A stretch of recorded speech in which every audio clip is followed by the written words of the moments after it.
All right, we are live. A little tardy. Welcome, welcome. A couple minutes late. Gotta had a couple of things to get situated here. Thanks for waiting. Thanks for your patience. Welcome into 6G Agenda. We are back and live. Please tell me if my logo is backwards. It's a little backwards on mine. I kind of adjusted it and kind of zoomed in slightly. So hopefully that's looking good. Everything's all good. I was kind of messing around with that in this past couple days. I haven't really decided if I like that one better or uh, this one better, but I'll get that figured out. Uh, anyway, welcome to 60 Agenda. I just got kind of a morning show planned, a little bit of current events. There's so much going on that, it's hard not to keep updates going with this war and everything else. So we'll definitely be getting into that for the majority of this. So that'll be fun. And all right, cool. Yeah. See, I've been messing with this. Thank you. So hold on, I got a little feedback on this. But yeah, I've been trying to avoid staying in it. We're gonna get back to our normal you know, stuff that we talk about here soon. We're gonna get to here. I'm just gonna keep it open. We're gonna get back to our normal stuff that we talk about. I've got a lot planned. The stuff for apparel, the fingerprinting, IDs that they're doing for apparel now.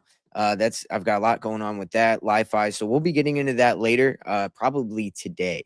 I'll probably do another live tonight and or in the morning. So I'll schedule that and you'll see when it's scheduled. So just be on the lookout for whenever I schedule that.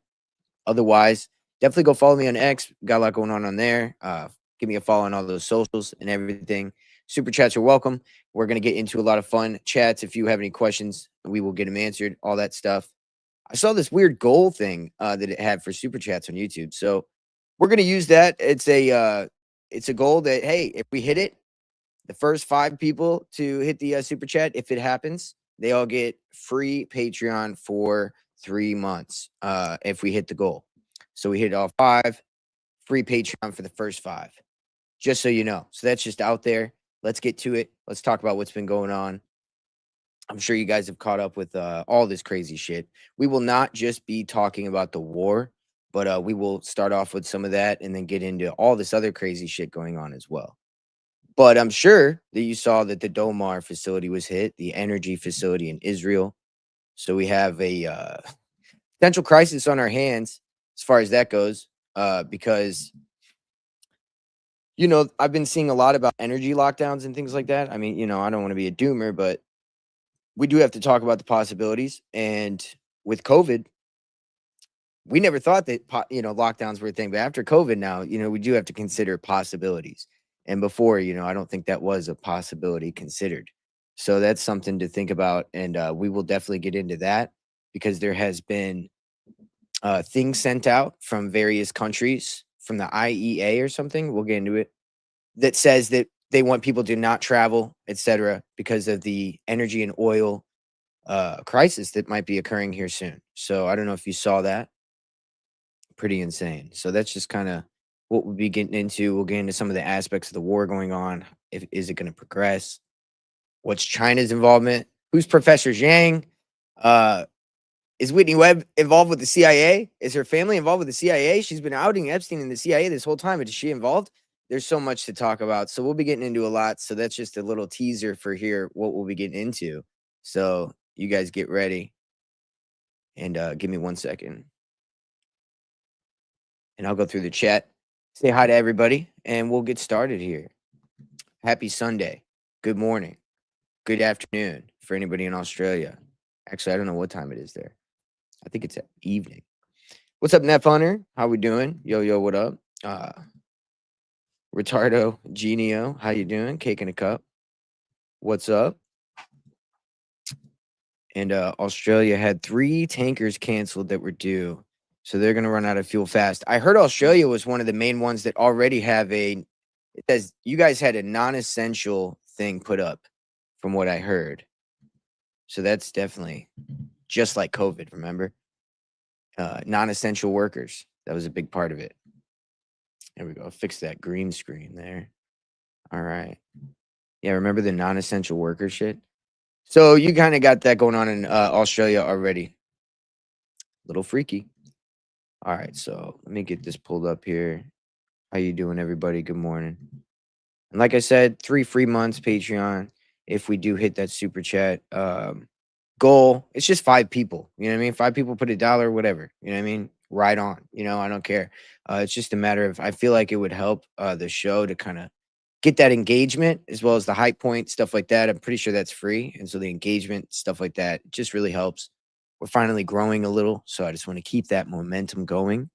And yeah, so it'll be kind of nice, and you guys are awesome always. So, all right.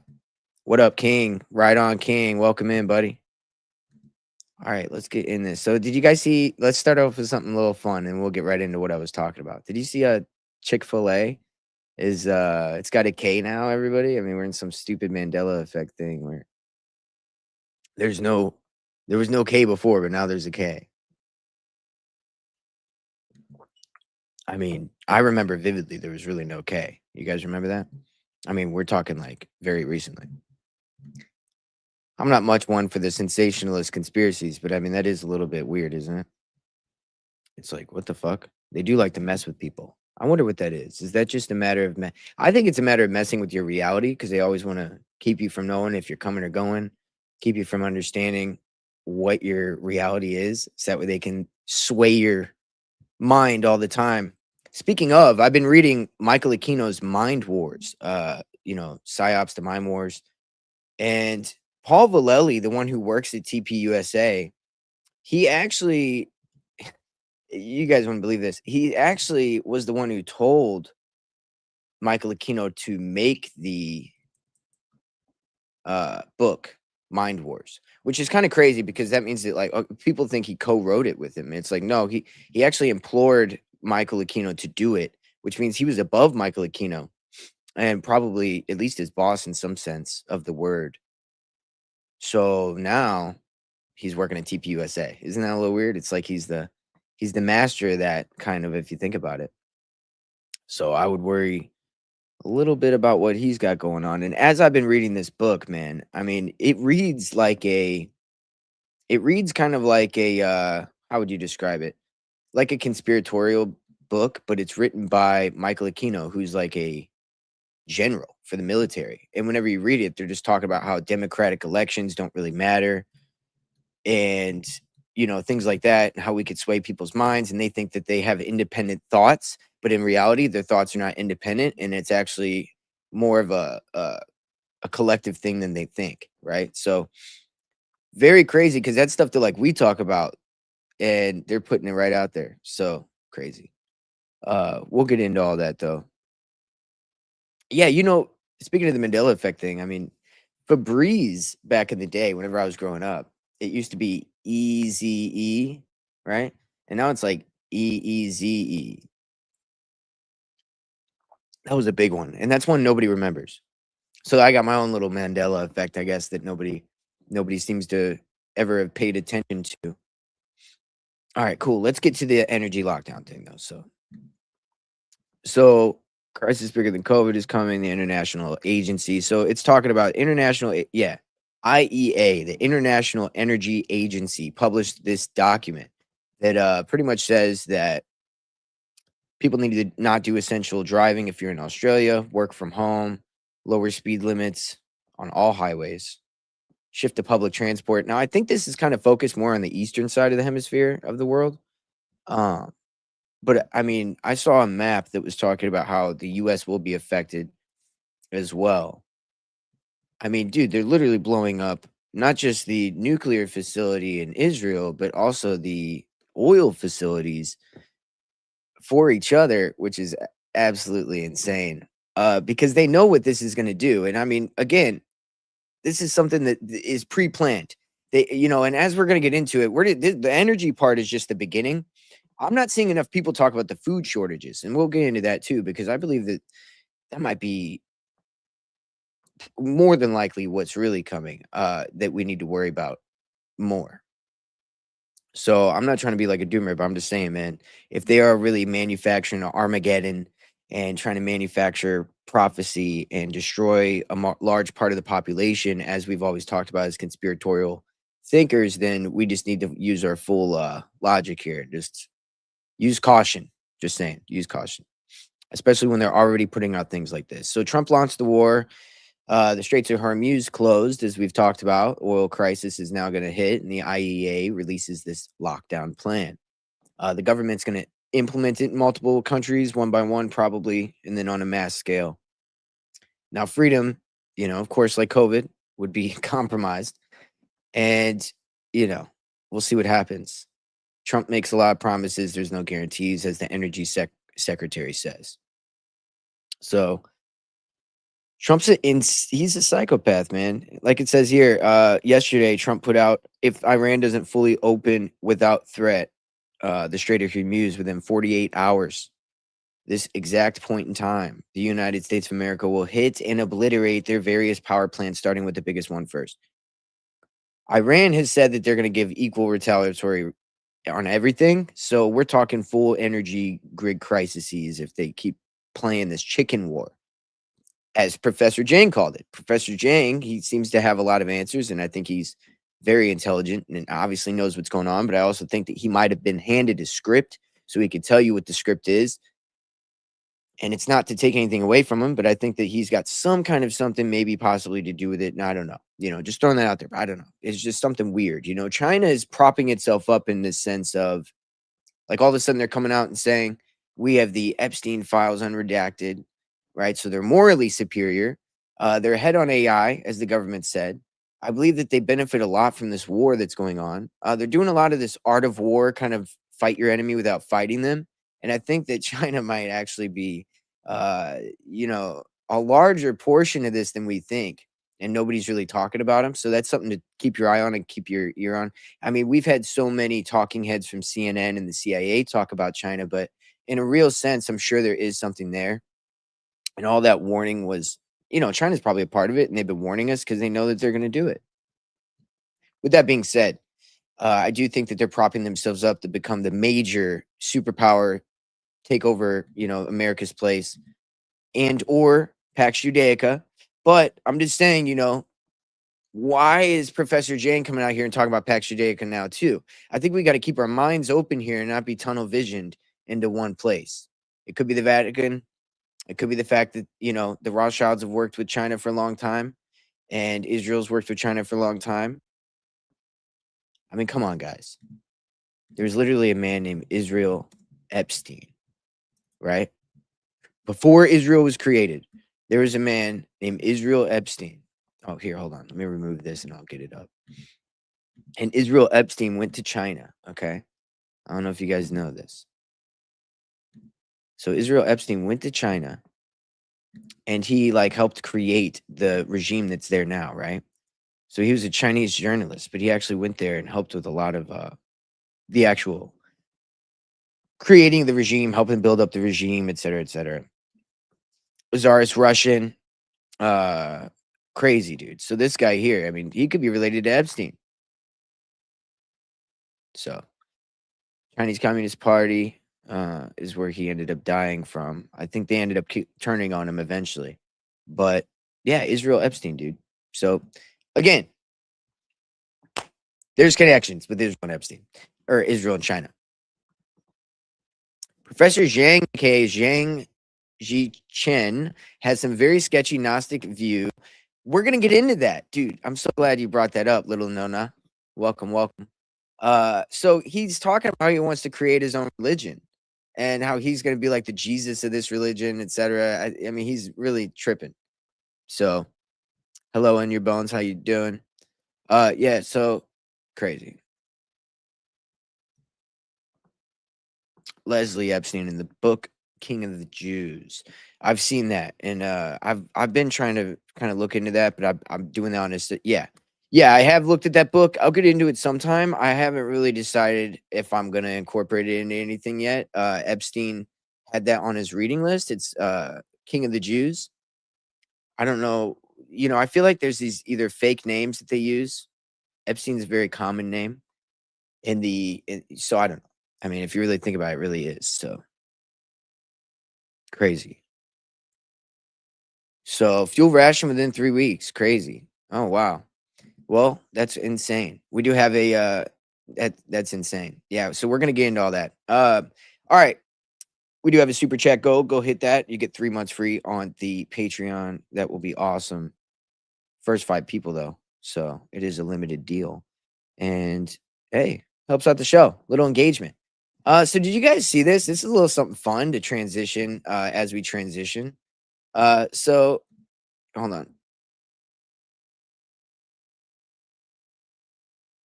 Dan Bongino, he gets approached by a man who's an ex-police officer, allegedly. Calls him a pedophile protector. You know, Dan Bongino's already been kind of weird with these police officers as he walks by. The whole interaction is very odd. Let's check this out. I don't know if you guys saw this. Let me see if the I think the sound's working on it. So let me check this and let's go.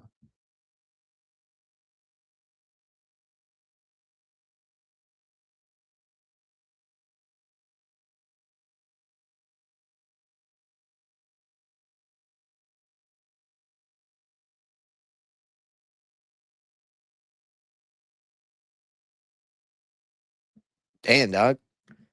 Poor Dan. I wonder, is my audio sharing through? Did it share through clear? How was that audio? Did it share through clear? Just curious, because last time it was weird. I've had some weird shit with audio. I don't always have Justin with me, so I like to double check with you guys. So thanks for being my ears. Otherwise, yeah, what the fuck? He straight got, but I don't blame him, man. I mean, fuck Dan Bongino. Sorry, but like the guy's, saying, I'm going to come after the black pillars. I'm getting out of the government, even though I didn't do anything. Ah, no audio. I knew it. Ah. Thank you, guys. You're my ears. Don't worry, guys. You're my fucking ears.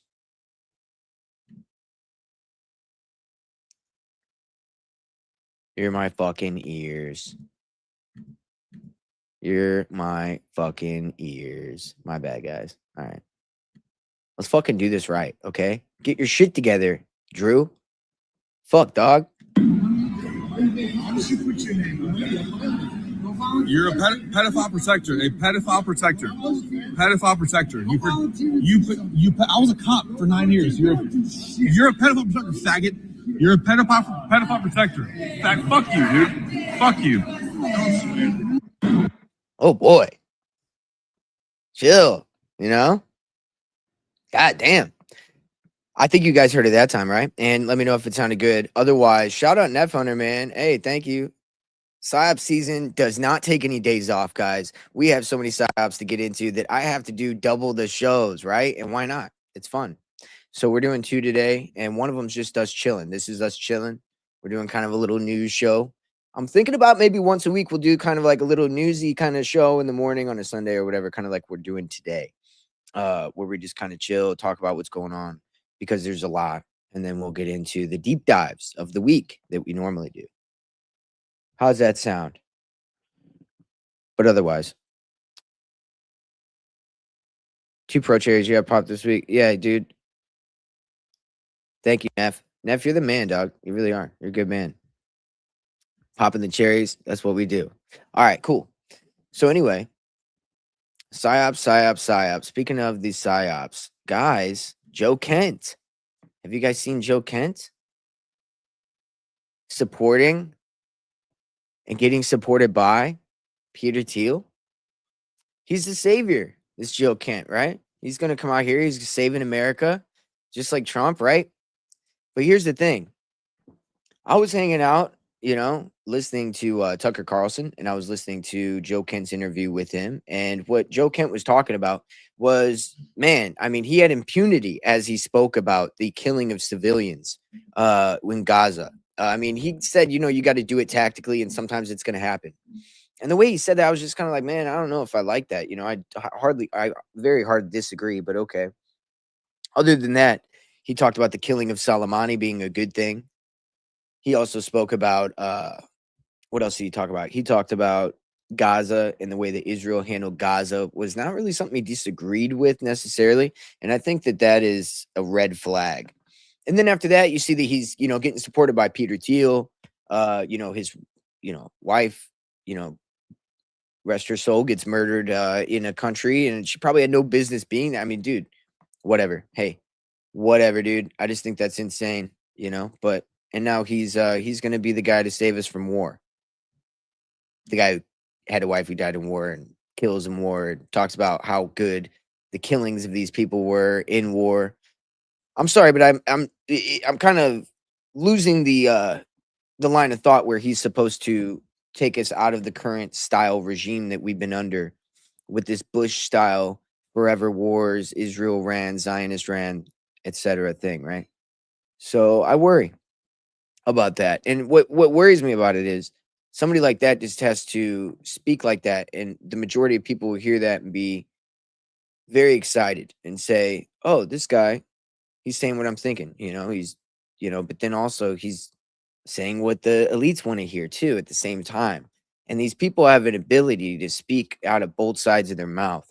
And it seems that not everybody can tell when they're doing that. And so it's very unsettling to see that most people just can be swayed around by anybody acting like they are whatever kind of person they are, right? So I worry about that. I'm not really a huge fan of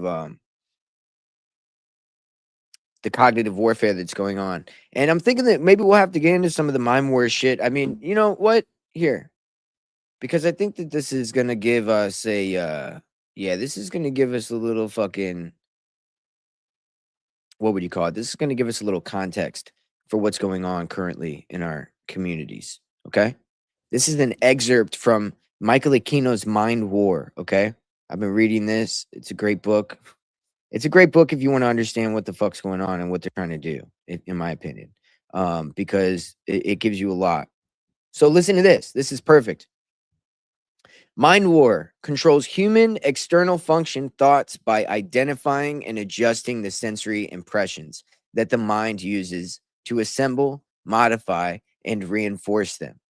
In other words, the human sensory-based thoughts form the basis for their constructed outward personalities. And in groups, there are more biases, beliefs, and traditions, habits, or taboos. Thus, through a graduated process, mind war controls groups of humans. So, in other words, humans' sensory-based thoughts form the basis for their construction outward personalities. So they go off their senses, and then that's how they construct their outward personalities. And in groups, they tend to believe like they construct their personalities based on beliefs, traditions, habits, or taboos. We see that a lot with these social policies with the government. A lot of politicians run on social policies like abortion. This arises something emotionally. It goes off people's biases and beliefs, and therefore you can sway people's minds easier. Thus, through a graduated process, mind war controls groups of humans. As the size of the group increases, common features of impressions, attitudes, and expressions emerge and can be identified and analyzed statistically, making possible social forecasting and the control of that future by aggregate, not individual manipulation. This is the basis of Isaac Asimov's science fictional psychohistory, and or less ambitious but demonstrably practical political science forecasting. So anyway, this guy wrote a book, and it's just like what they're using. So these techniques and procedures can be applied regardless of how such groups are styled or named: cultures, tribes, societies, and nations. Humans usually believe that their individual and collective perceptions and opinions are independently, voluntarily developed. This sense of thought independence is the basis for the general idea of mind war. So, in other words, people think that they have independent thoughts. We're going to manipulate those thoughts by poking and prodding at their beliefs and their biases with social events, whether it be, LGBTQ, no abortion. Pick your side and pick a bias or an event in a belief system, and then you can control people like they're on a puppet string. So, mind war, dude. I'm telling you, dude, it's crazy. Dude, there's a timer for the chat. Oh, there's a timer. There's a timer. All right, look, man. I'm gonna take down the names. I got the names of whoever. If we get 5, I'm gonna take down the names. It's still going in my book. All right, fuck that. Who cares about the chat timer or whatever? You could just do the super chat either way. But what do you guys think about that? So do you guys see that that's kind of what's going on? So you have a book written by Michael Aquino, and Paul Vallely, working at TPUSA, is now operating through that entity, working with the Zionists and our political government. And then you have Larry Ellison working with the Zionists and our political government, going and buying up all the news stations so they can espouse the propaganda and make sure to entrench it. Barry Wise takes over CBS. You have X with Elon working with Check, and he bought it with Larry Ellison's help. So Larry Ellison's got his hand in everything. The cloud oracle is going to be a cloud that's probably operating a lot of this AI and operating a lot of the systems that you'll see with the fingerprint ID stuff that we talk about later with the peril. Because remember, Oracle runs the cloud system that Palantir will use. And if Palantir is running through the military, right? And they're doing military operations and data collecting with the military, their cloud system, if they use Oracle, see, Oracle now has all that data. So they're able to, they can access everything. It's actually terrifying. So crazy. Java is Oracle. Holy shit, guys. So JavaScript, Java is Oracle. I didn't know that. That's what somebody said. I'll have to verify that. Shout out Craig. What's up, Craig? Thank you very much. Right on. General Smedley Butter. War is a racket. OG. Rest in peace to the real one. Especially him and Patton, right? Patton too. We went after the wrong ones. We should have went after the Russians. Remember that? And then they tried to kill him on Hanukkah, and it didn't work, so they killed him on Christmas Eve. It's crazy. Yeah. I'd like to opt out as well in your bones. All right, guys, let's get to some more stuff going on. But that's Mind Wars, okay? And what I want you to do, what I was talking about, that was the excerpt from the book, and what I'm trying to express is keep that in mind, okay? They're acting on your beliefs, your taboos, all those things, trying to manipulate your mind.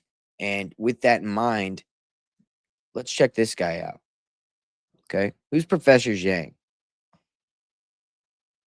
Very informative thread, apparently. So we could take a little bit of a look at this. Who's Professor Zhang and who does he work for? Okay, let's see who this guy is. The making of Professor Zhang. Aha. Everyone passing this man around like he fell from heaven with a whiteboard and a war map. Why Professor Zhang refuses to monetize his content. So 120 years of Yale, China. Ooh, Yale and China connected? Oh, Skull and Bones connected? Oh, what did I tell you about JD Vance, right? And the connection with Skull and Bones. I didn't know that there was a China connection with Skull and Bones.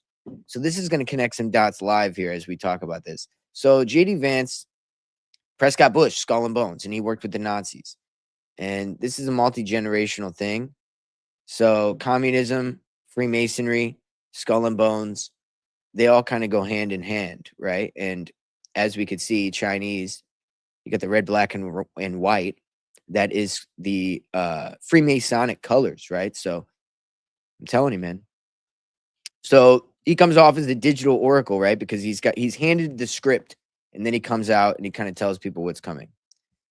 So, I mean, okay, I thought this was a whole thread, but apparently not. But I think that you should check out some stuff about Professor Zhang. Let me go check this guy out. I'll tell you who he is. Zen Ming. Oh shit. Zhenming. Zen Ming. Oh, really? Okay, hold on. Let me go to the actual thread here. Okay, found it. We're good. Guys, let's go. You're right. 322 is Skull and Bones Day. You guys are the shit, dude. I love you guys, man. That's dope.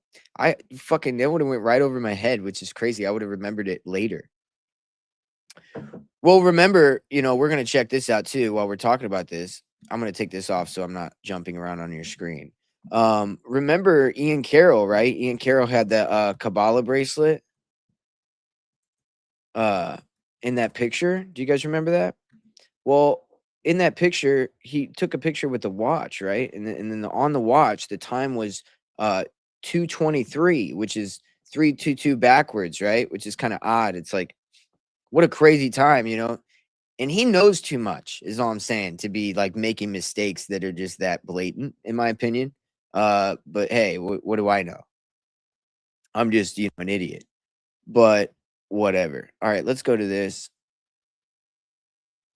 So Zhang published a book, Innovation China Edition, in which he provided a basic introduction of his life story. He was born in 1976 in Taishan, China City at the age of 6. He immigrated to Canada with his parents and grew up in Toronto. Having spent only a short period living in Guangdong during his childhood, Zhang did not speak Mandarin in his early life. Only after enrolling at Yale University in 1995, came out with the English literature major. Okay. So these are kind of like bios, and I could put the link for this if you guys want, but I'll also go follow my ex and I'll share it. I think I did share it.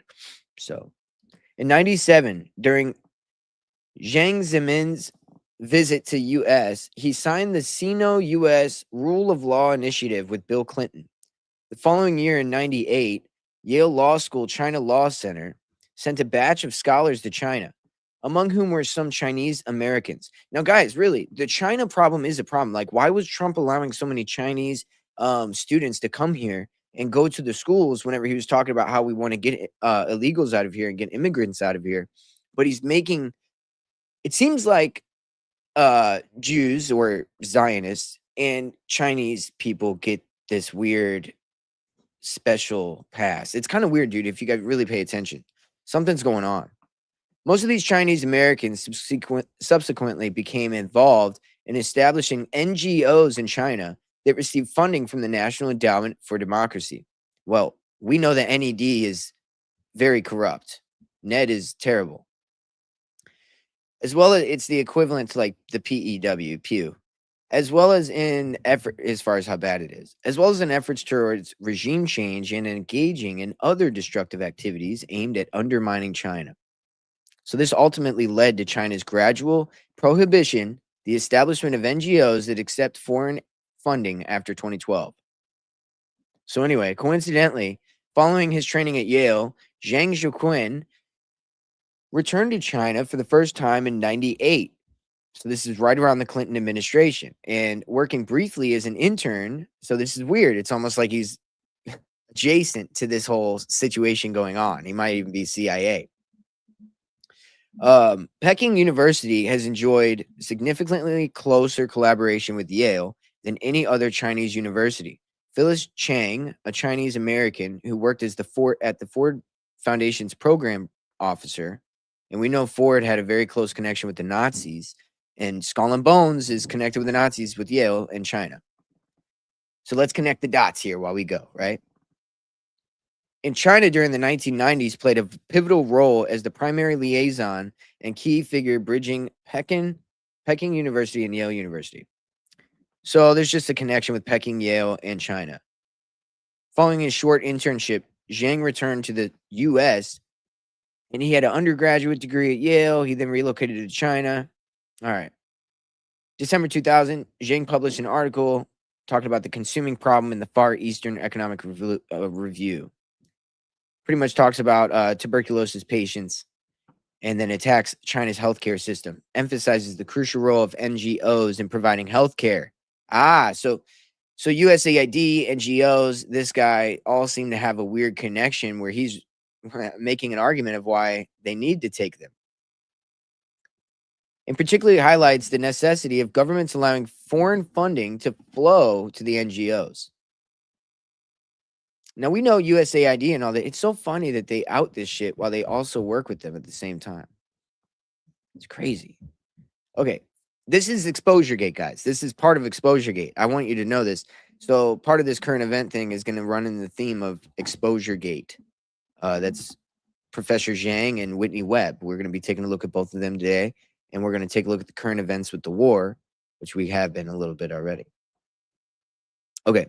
So we'll get past this. There's a letter from China talking about the factories, 2002. Okay, Afghanistan. To serve my people, 2006. World Bank, cited from a report he wrote while working at the UN. So the World Bank is cited from a report he wrote. Okay. And he reported on dire health conditions in Afghanistan, emphasizing the crucial role of USAID. So he was a big. Oh, okay. So he's an advocate for USAID this whole time. That's who he is this whole time. So after careful reading of this article and considering his work experience, as well as Yale's Special University's tasks in China around the 2000s, all this indicates that Zhang Jiqin might be a federal agent. In 2008, Zhang Jiqin officially began his teaching career in China. So there's a middle school where he taught was none other than Wang Zhang, who is the former principal of the affiliated high school of Peking University in 98. So he's got a direct connection with Peking all the way going to China. And that seems to be how he got his employment there. So he might just have a direct federal tie and might not even be a full-on teacher. So he did nothing to make Zhang seem any less suspicious. So Wang, who recruited Zhang, had been committed from 2002 onward, running a civic experiment at the middle school, effectively grooming students as pawns for potential color revolutions. So now we know that there's a school who's trying to get people to do color revolutions, and he's recruiting Professor Zhang to come work. Well, I'm not recruiting. Professor Zhang just starts his career over there, possibly recruited. But either way, this place is getting people to do color revolutions. Why does that matter? Color revolutions are things like what happened in Iran, where the CIA was involved and undermined Carter to try to get the Ayatollah in through going in there and doing color revolutions, which is where they get people like Vietnam to protest and accentuate revolution. But it's not organic because it's done through federal means. And that seems to be what they were doing here. And Professor Zhang was involved. Okay. Crazy. So by the time Zhang became a member of this crew in 2008, their objectives became more explicit. It was to entrust the U.S. with the responsibility of training China's future elite. So now the U.S. is involved in training China's future elite with this school and Zhang's development with them. So this is where it gets a little weird too. Zhang further elaborated on his reasoning. He drew on the theories of Steven Pinker and Dan Early. Both of them were friends with Epstein. He argued that China's education system is incapable of cultivating true elites. See, he does seem to bash on China, but I think that he works as a U.S. agent, but he also works as a Chinese agent. He's a double agent. And I believe that they know he's a mutual double agent. They both know it, in my opinion, allegedly. So in this period, another key activity of Zhang's was establishing exchange programs with Israel in Chinese schools. He used Steven Pinker's theories, another friend, again, the same friend of Epstein, to argue that Israel is the most creative economy in the world. So we have this full Zionist rhetoric, and that students must visit Israel in person to truly experience that, appreciate the immense power to creativity. Okay. Wow. So if there is a country that embodies the phrase mission impossible, he says, it is Israel. It borders Egypt and Syria. Both of these countries refused to recognize Israel at the time of its founding in 1948, and both have attempted to destroy Israel through military aggressions, diplomatic pressure, and even terrorism. In fact, the region where Israel is located, the Middle East, is almost entirely composed of Muslim countries. The countries in the Middle East are hostile towards Israel, many of which are support and fund terrorist acts against Israeli citizens around the world. So he seems to be bashing on Israel now with his Pax Judaica thing, but I think it's because he got his calling card to get out there and do it. Remember, we talk about everybody turns on Israel, and it seems at the same time you have certain saviors coming out of the woodwork, whether it be Joe Kent, against Iran, but he's still for Israel and for the Gaza war and for killing Soleimani, but he's against the war in Iran just as a savior figure because they develop a grassroots motivated protest against this war. And so they're trying to get ahead of it with these people. It's exposure gate. The deep state's exposing the deep state and then trying to capture you and provide a savior.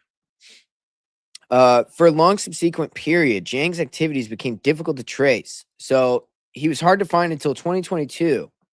And that's when Chinese media reported on him being active in Chengdu. So that's crazy shit, guys. I was just checking to make sure we're all good. During the same time frame, Chengdu emerged as one of the centers where protesters, funded or influenced by foreign entities, demonstrated against China's COVID prevention and control policies. So we have color revolutionaries, movements coming out during the COVID era where he's kind of connected to, again, when we know that the Peking University, he was connected to color revolutions as well. So in 2024, a professor of Beijing Normal U named Chen Shizing, God, these names are fun. He went viral on a Chinese social media video, and he recorded and uploaded an whatever. It's an introduction to social sciences. It's just this whole course propagating conspiracy tinged claims associated with Western pseudo history. I don't know exactly. So he's just trying to push conspiracy theories. Again, we know, or we think in Exposure Gate, conspiracy theories were perpetuated on purpose so that they could use them later. Right now, here we are in this era. Okay.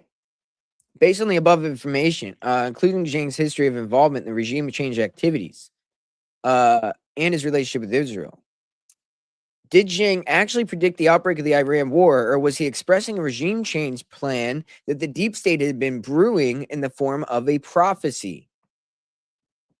I agree with that, and I think that's what's going on. So that's the gist of it. What do you guys think? I mean, it could be a Fed. It's crazy. What's up, Scario? Welcome, welcome.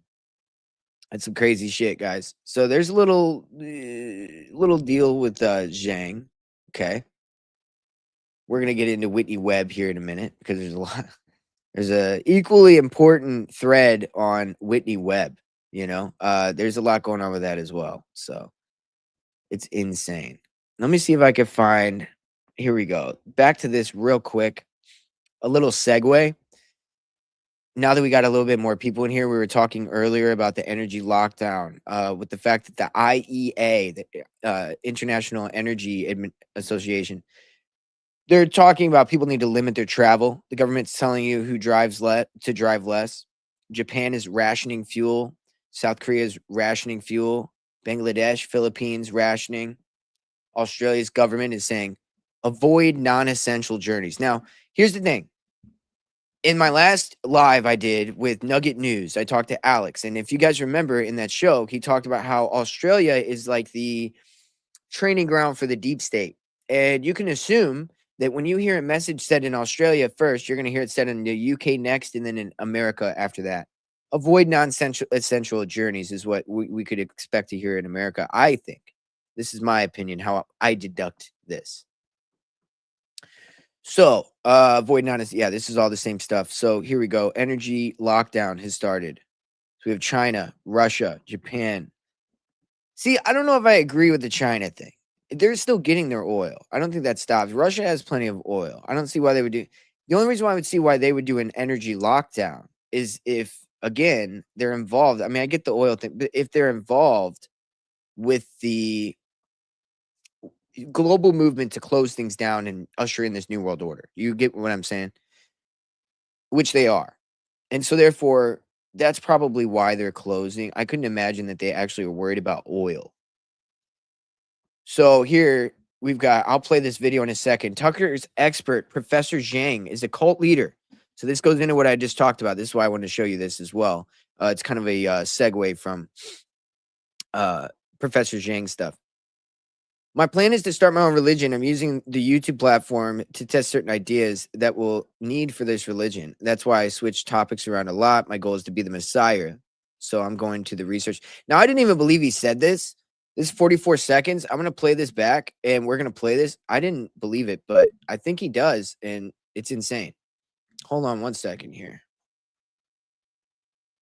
Let me make sure I'm sharing and make sure everything's good. I always fuck it up. So we are good. Let's do this. And okay, tell us about game theory. Yeah.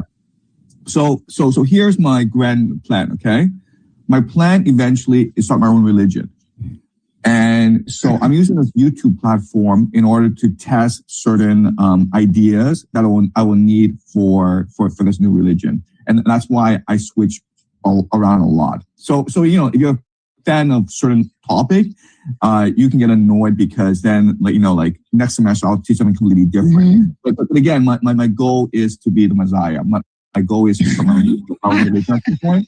So I'm going through the R&D phase of my life right now. Yeah, this is you can do travel to Gnostic India as you could have like a Japanese brother, whatever the fuck they say Christ did, Gnostic with the internet now.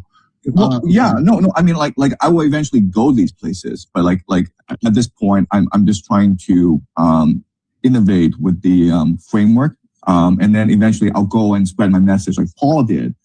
I'll travel like Paul, the apostle. Okay. So Kurt Metzger used to be in like a cult, right? I mean, didn't he used to be Mormon or Jehovah's Witness or something? I believe he was stuck in grew up in a cult and now he's like super awake to this kind of stuff. I want to say that this is kind of a joke that Professor Zhang was doing, but he seems to be very serious. So it's hard to tell what exactly is going on there.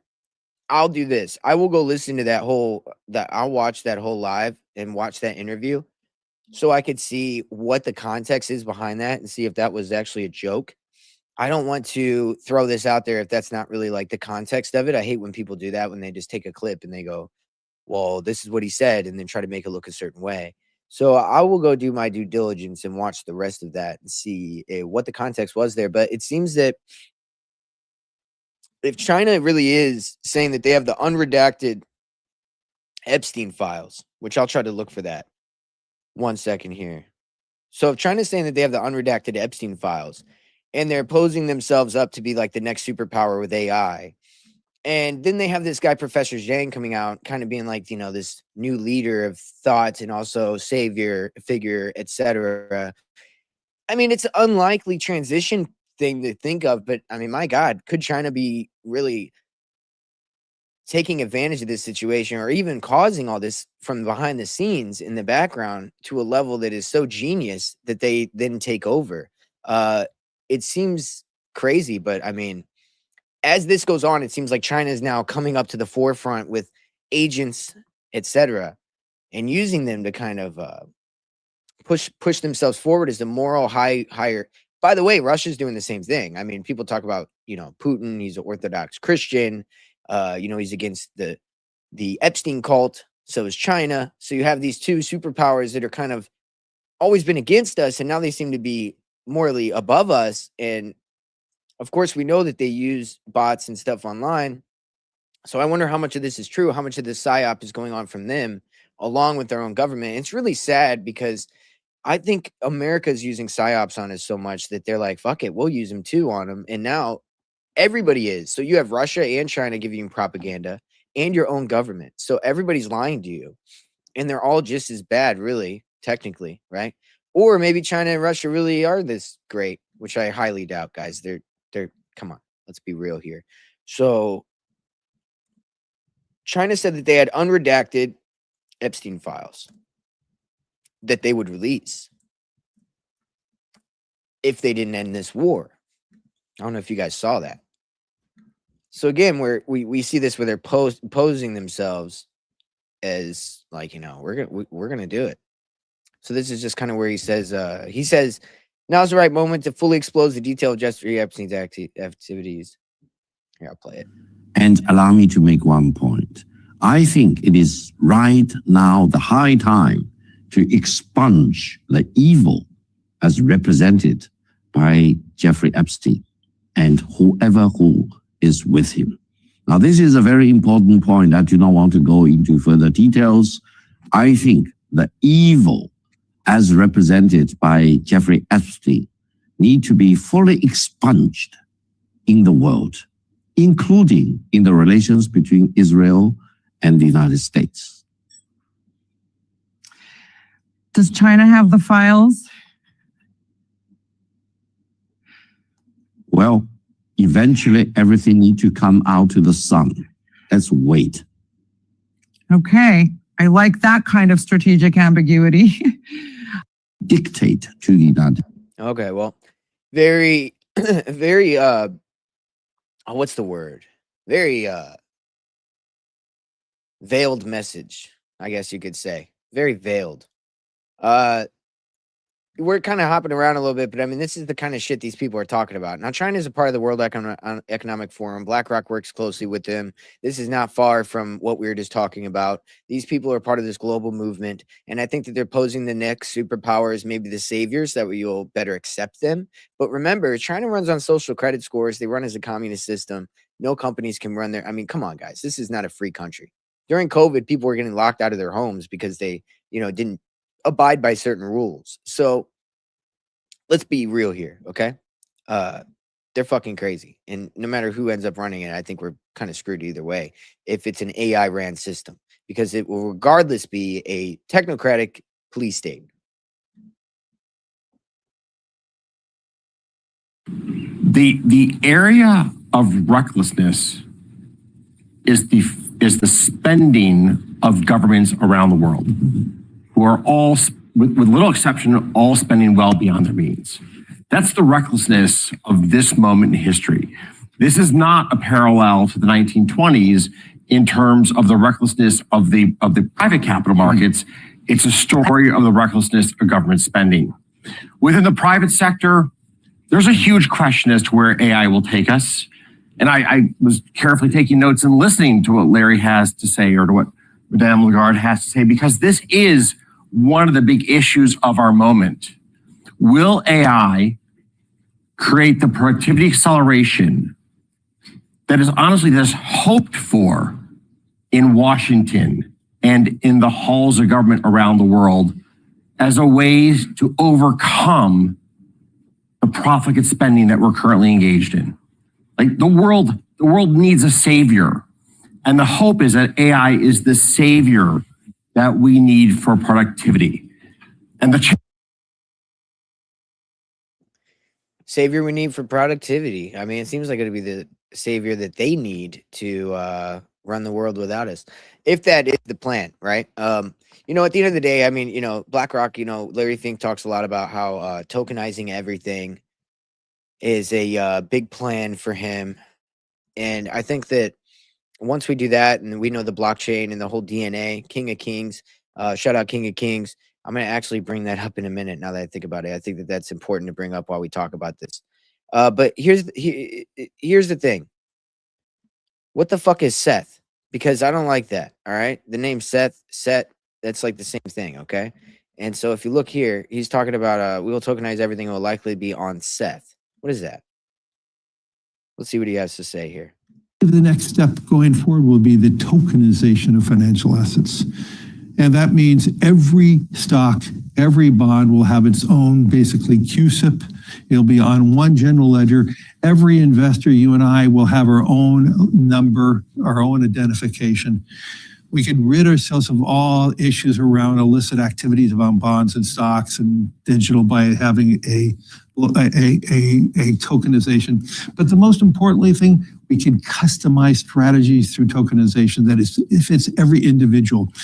We would have instantaneous settlement. Think about all the costs of settling bonds and stocks. But if you had a tokenization, everything would be immediate because it's just a line item.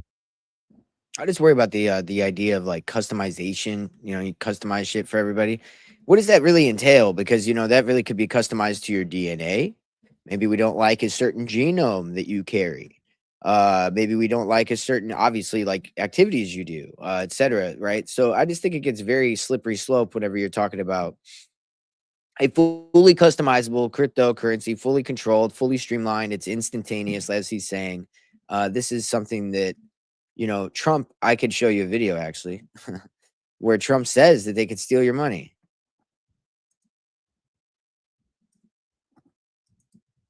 Watch this. It's so funny because how is it that you got one guy that he's working with, he's saying we're going to do this, and then Trump's saying that they could steal your money with CBDCs. Let me see if I can find it. Let me see here. They could steal your money if you use CBDCs.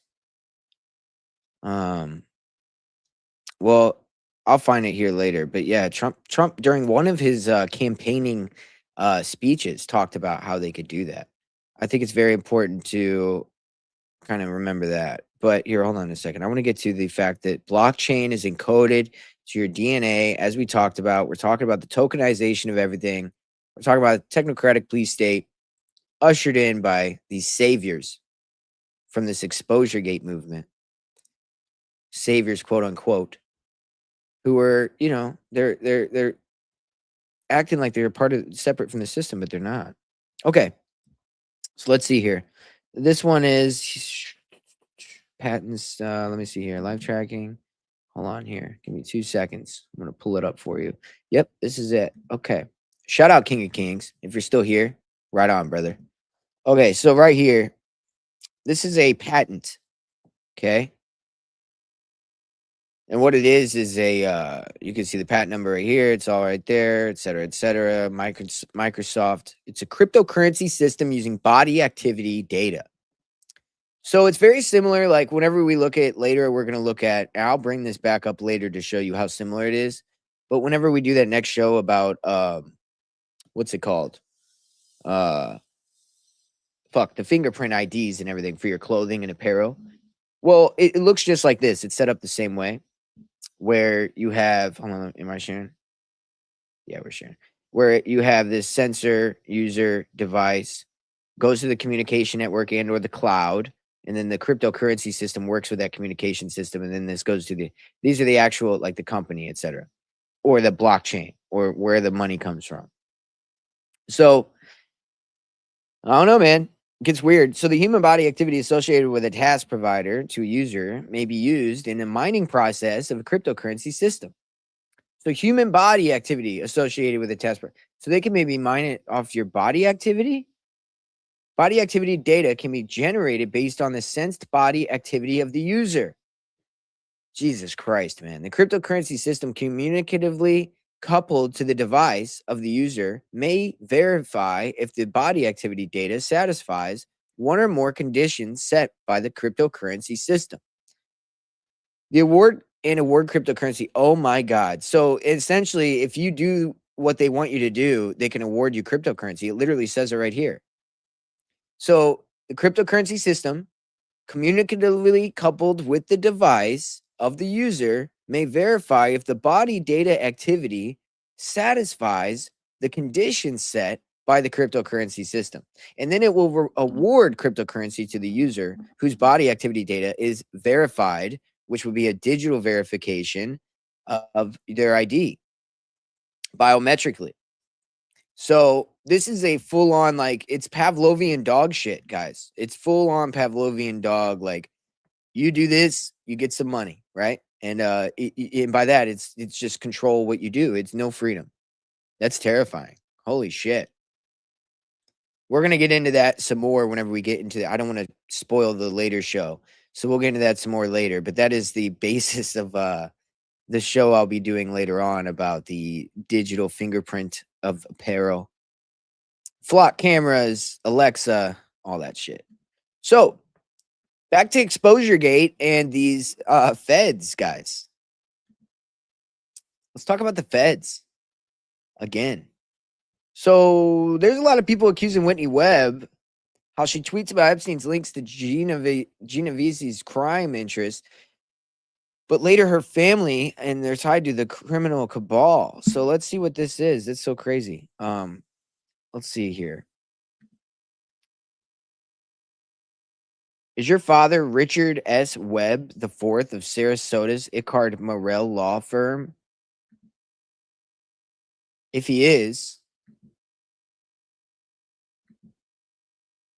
then apparently he has ties, which he is. There he is. And let me see here. Don't they have a thread on it? Where's the thread on it? Sorry, guys. I had a thread on it. Here, I'll find it.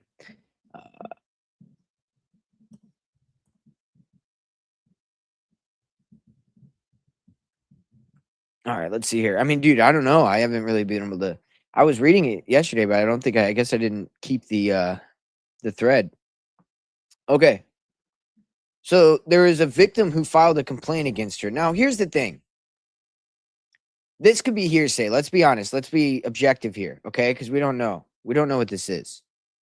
But there's a federal witness who says, my name used to file the affidavit in which led to the Epstein's arrest. Okay, it seems like it holds some weight.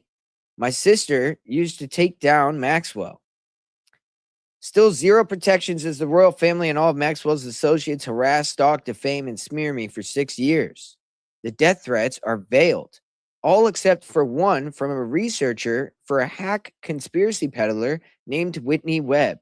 Angela Foster Henry and her co-stalking researchers threatened my life, and I filed a police report. So I don't know who this person is, but down here it talks about George B. Tonks is a felon who stalked me from prison, and I have reported the DOJ, Chicago NYPD. I am being gang stalked as a crazy conspiracy nut uses her stolen credibility to declare me a liar. Whitney Webb is a conspiracy theorist who's colluding against victims. Wow. So they're saying that she's actually colluding against the victims, even though she's trying to out everything, allegedly. So what the fuck? I mean, I don't know, guys. This is just from like one or two crazy people. We don't know if this is real, what's going on. Here, let's go down from it. It literally says, from a researcher for a Jack conspiracy peddler named Whitney Webb. We don't even know who wrote that since it's redacted and far more than, yeah, that's kind of what I'm saying. So there's people throwing dirt on her name. We have no idea. I think I've seen a couple of things about it, though. It wasn't the only one. But hey, people are just throwing dirt on her name. People like to just turn on people, too. That's part of this, you know? That's why I'm not trying to turn on anybody that I can't at least put some shit down on, you know? So nothing official on her, but there are some questions being brought up. But it says here, everyone, I mean, this person's really going hard on this person, Kirby Sommers. He's really going very hard on Whitney Webb. I don't know who this person is. Perhaps you might want to perform simple search using the name of infamous drug criminal Jonathan Kirshen, connected to Eric Prince, who she's pretending to be outing. What is going on? Sorry, guys. This is fun to me. I mean, why? What is happening? Okay, so we don't even know what the fuck this is. Okay, this might be from her notes. We aren't even going to listen to this. This bitch is probably using AI and doing weird shit. It's fine, dude. Don't listen to this bitch. Oh, never mind. All right, well, that was it. There wasn't really much there. I thought there was more there. Kirby Sommers was trafficked? Whoa! Really? Whoa! Okay. So does that give it more credibility to you guys? What do you think? I wonder. Fuck. I kind of want to talk to this person. A reminder that Whitney Webb was instructed by her baby father to do a hit piece on me. Why attack a victim of the very cabal she claims to be exposing? In the original 3-hour podcast, Johnny Vedmore goes on to state that Webb is CIA. So Johnny Vedmore is calling her CIA now too. Huh. So let's see who this guy is. Maybe I should get that chick on and see what the fuck she's talking about. I mean, she could be crazy. Who knows? But hey, it's always worth seeing everybody's side of the story, right? I've tried to get Whitney Webb on. She won't answer. Sometimes I assume that the people that don't answer are kind of sus. But hey, that's not necessarily the case. I mean, let's be honest. People are busy and also sometimes big. Too big to look back at people smaller. That's just how it be. So Johnny Vedmore said Webb is CIA. Let's see here. We have a child together and I have to go through a lot of legal process. I've already said it all out loud. I haven't concealed anything. So I'll get into this some more. We just had Ryan Liberty on recently and he didn't say anything about it. She's replying to Ryan Liberty here. Costa Rica's wrong criminal syndicate that Whitney Webb and her CIA handler father are part of connected the most nefarious people on the planet, as well as Jeffrey Epstein's orbit. Well, that is weird because Jake Paul lives there, right? I mean, I don't know.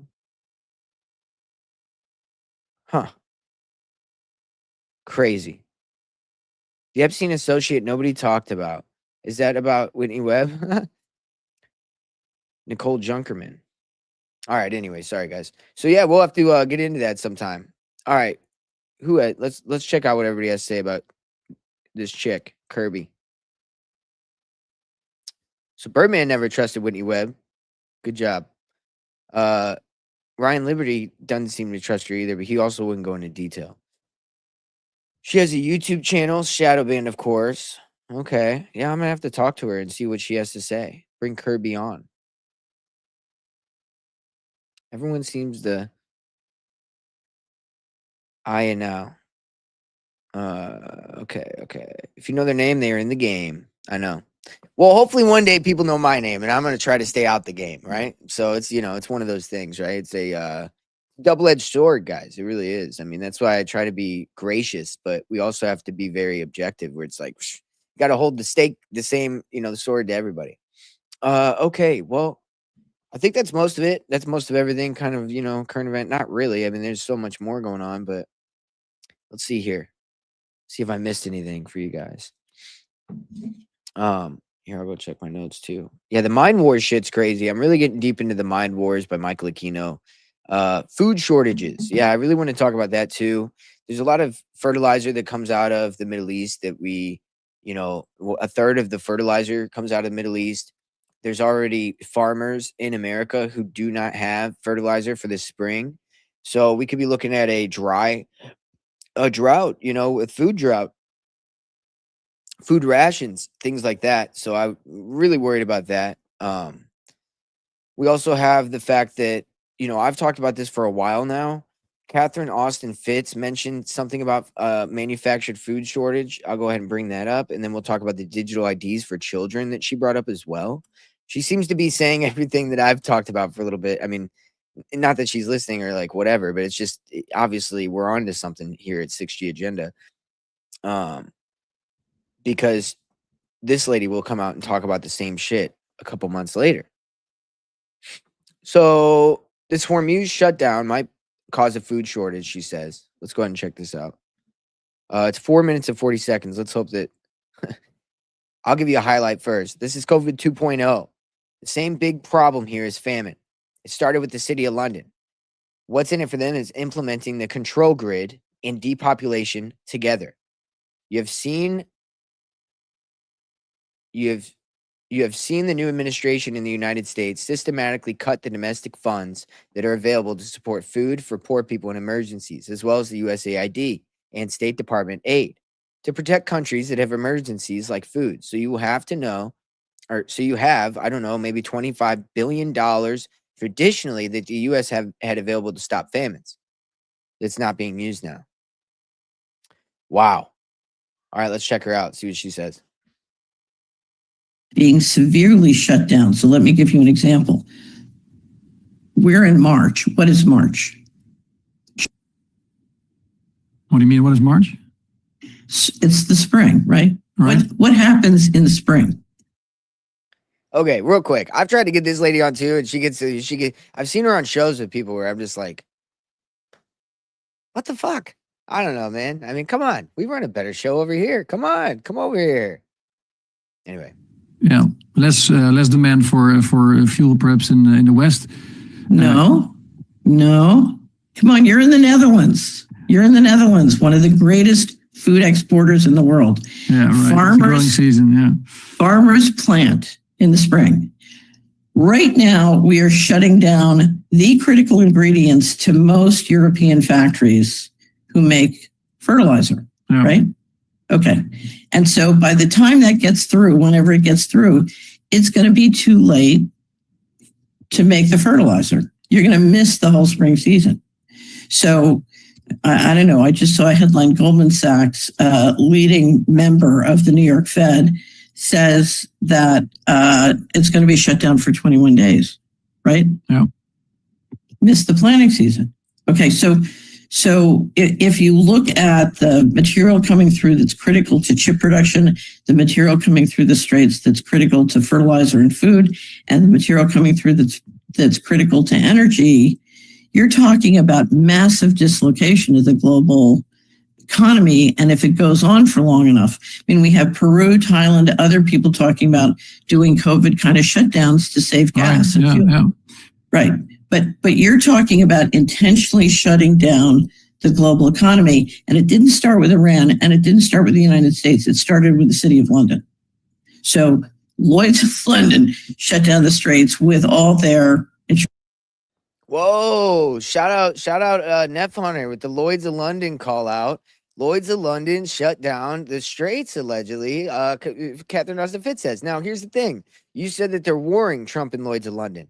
I wonder if she's got a little bit to do with the perception of it being their fault. Just throwing that out there as an objective point. I'm not saying that that's the case, but very funny that you brought up Lloyd's of London, and there she goes there. So that's awesome.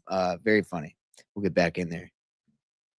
Insurance company friends and reinsurance company friends, right? So the city shuts down the straits, and now the Iran is helping supposedly to keep it shut down. Yeah. Do you buy that story that the U.S. military is helpless? No, but what I struggle with is it seems like a lot of. So her argument is this is intentional. The U.S. military is not helpless. They're going over there. This is all being done on purpose. They're trying to manufacture a global food shortage, energy crisis, global economic financial crisis. This is something that, we're trying to talk about on the show today, where it's like, nobody's talking about the food shortage aspect of this. And the fact that, that we're already doing shutdowns, and, people that are in other countries know this, that listen to this, but there is a lot of COVID style, non-essential travels going on already. And so what does that lead to, is the question. And how long does this go on? And does it turn into what the most terrifying aspect of this, which is what Bill Cooper said. And I just worry that, with what he said and what his implications of what he was saying in the video about Israel and Armageddon, is that I think it takes what we're foreseeing, what he's describing, it takes what we're foreseeing. And so let's check this out real quick, because I just want to recap this, because, you can't go into this enough, man. This guy, R.I.P. Bill Cooper, this guy really was ahead of his time. And, this show is a homage to him as much as it is a passion project on my part. So check this out. What role in the Middle East again does Israel play in this? Israel was created as the instrument to bring about the Battle of Armageddon. Fuck, they put music in it. God damn it. I'm going to have a problem with copyright from that. All right, Israel I'm going to have to read it. I already probably played it for too long. I played it for like 10 seconds. Dude, they hit me with a copyright for something similar to this before, where I played you guys that model video with the models, and it was the same thing. Let's see if this has music. This one here. Created as the instrument to bring about the Battle of Armageddon and the fulfillment of prophecy, a war that will be so terrible, where nuclear weapons will be used, so that the American citizens and the other people in the world will get down on their knees and beg for no more war. And what is the answer to that? They're going to be told the only way we can guarantee no more war is if we destroy the sovereignty of nations and we come together as one humanity in a one world government. All right, well, I'm going to have to timestamp this. This is an hour and 13 minutes in. I'm going to have to take this out, guys. I apologize. Because, dude, fuck. I don't apologize to you. But anyway, yeah, dude, they fucking can't play anything with any music on it. It sucks. Okay, so that is what I think is going on. And, if you were going to do that and make it so terrible and so horrible, you would take an energy, food crisis, all these things. I think that, people talked about COVID being a test, and it could have been a test for this. People talk about, it's a test for them doing the same thing. It's like, no, it's probably World War III that they've always planned, and now they're, getting certain things ready, right? So, very crazy. So we also had the 4chan prediction of World War III. If we want to scroll through some of this, just because I think it's interesting to kind of check out something that they, people talked about this a long time ago. But 4chan again, 4chan, QAnon, all these drops, we know are a Zionist CIA Mossad operation done through Fort Bragg domestically, but probably through the Zionist Israel to create conspiracy theories and to get people to march and rally behind Trump as a savior. And it's a cult. And so let's see, though, because of course they could tell you the future if they're the ones doing it, right? Very much like Professor Zhang. So Israel breaks ceasefire and strikes Iran. Trump responds with B-2 bunker busters. This happened in June last year. Iran hits all Gulf oil fields and U.S. bases. This happened this year recently. Oil prices skyrocket. Blackouts in Africa. And third world. The U.S. sends 3 aircraft carriers, 2 sunk by Iran, Russia, China using suicide tactics. Amphibious invasion, which is going on now. First fails, massive casualties. That could be very possible because we only sent in 2,500 to 5,000 troops. Second attempt succeeds, oil fields are seized, and then advance halts. But the U.S. Civil War begins. The anti-water bloc takes D.C. with military support. Our anti-war bloc takes D.C. with support. Wow. Okay, so that would be crazy if that happens. U.S. splits in 2 and retreats from Middle East.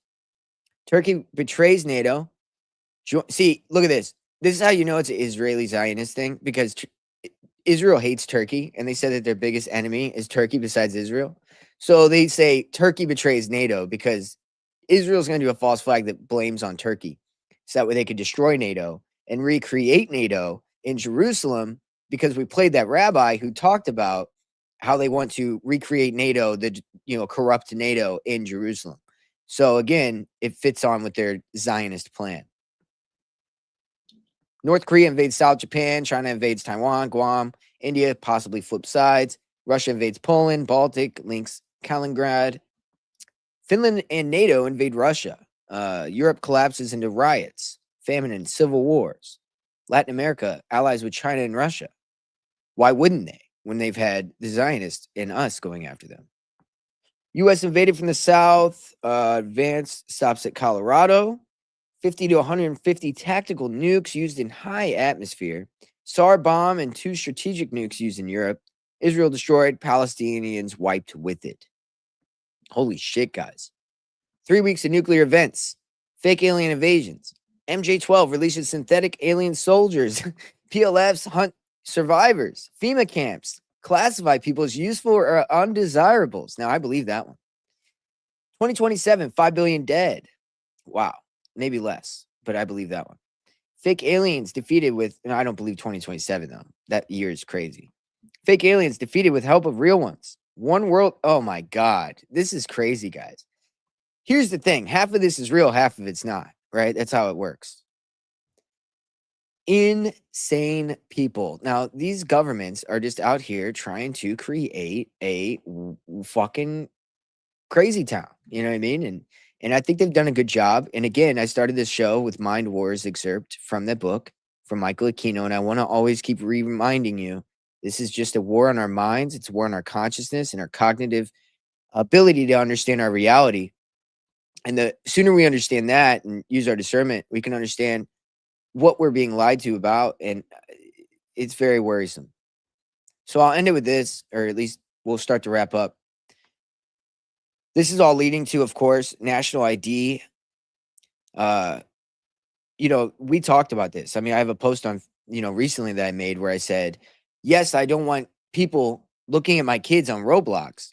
But the answer to that is not a facial ID scan or a biometric scan of my child, right? Well, they're building a national ID and calling it child safety. That's exactly what I said a few months ago. Did you know that there was a Roblox programmer who was arrested for child porn? Yeah. So this is like entrenched inside of the whole company, right? So why would the company fix this whenever their whole role is to create a cesspool of predatory, nasty people, so that way they could then usher in a digital ID system? You don't think this is all on purpose? Come on, guys. Of course it is. Roblox programmer arrested in New Orleans by Homeland Security for possessing child pornography, rape pornography, and importing a child sex doll. Roblox is a pedo mill, and it must be dismantled, not our children's identification, independence, and freedom. A man who says he's a programmer for Roblox is behind bars on child pornography charges. Jamie Bourne is charged with 40 counts of child porn possession, as well as possession of a child sex doll. According to arrest records, Bourne told investigators he is a programmer for the online gaming platform Roblox, which is geared toward children and teens. Bourne is booked into the Orleans Parish Justice Center with a bond of over $2 million. This comes after Attorney General Liz Merrill filed a lawsuit against Roblox Corporation in August for failing to protect children from sexual predators. So there it is. This is this is like on purpose, right? I mean, clearly. So you got Roblox obviously doing their job, which is creating a fertile ground to get people on biometric ID consent and to consent to getting their child's identification freedoms being stifled. And I worry about all this because it's using our hearts and it's using our humanity against us, which is the worst part about it. Welcome in, everybody. Anybody who's just hopping in, welcome. You may have to rewind some of the show. I'm glad you made it towards the end, though. Welcome in, Lattice. Welcome in, KK. Hello.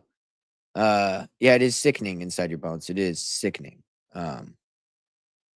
Birdman, what do you have to say? Hold on.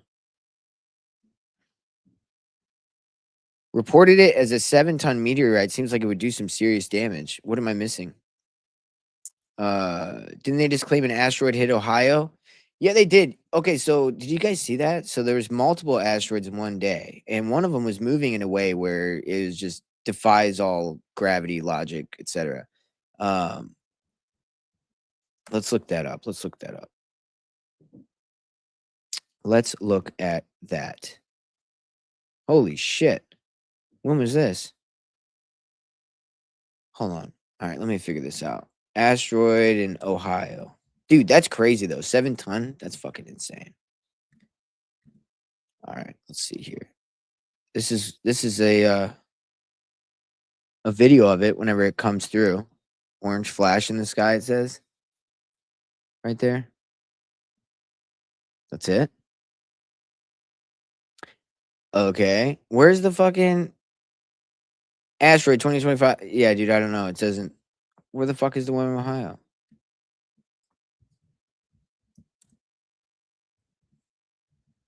All right, let's see here. There was multiple. There was one in Texas. There was one in Ohio. There was a couple. Here we go. All right, let's do this.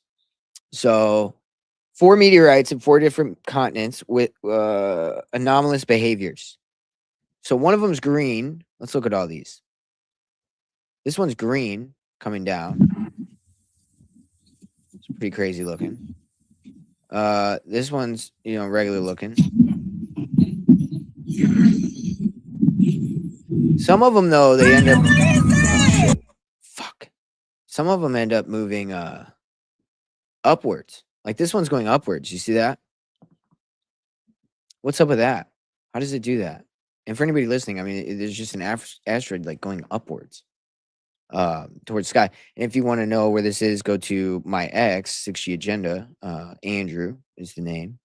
And you can find some post about this. This is what I do, I'll repost it. Goddamn motherfucker. Yeah, cool. So that's another copy right there. So I'm going to go ahead and 123. So 113 and 123, 10 minutes apart. It's not bad. At least it's easy.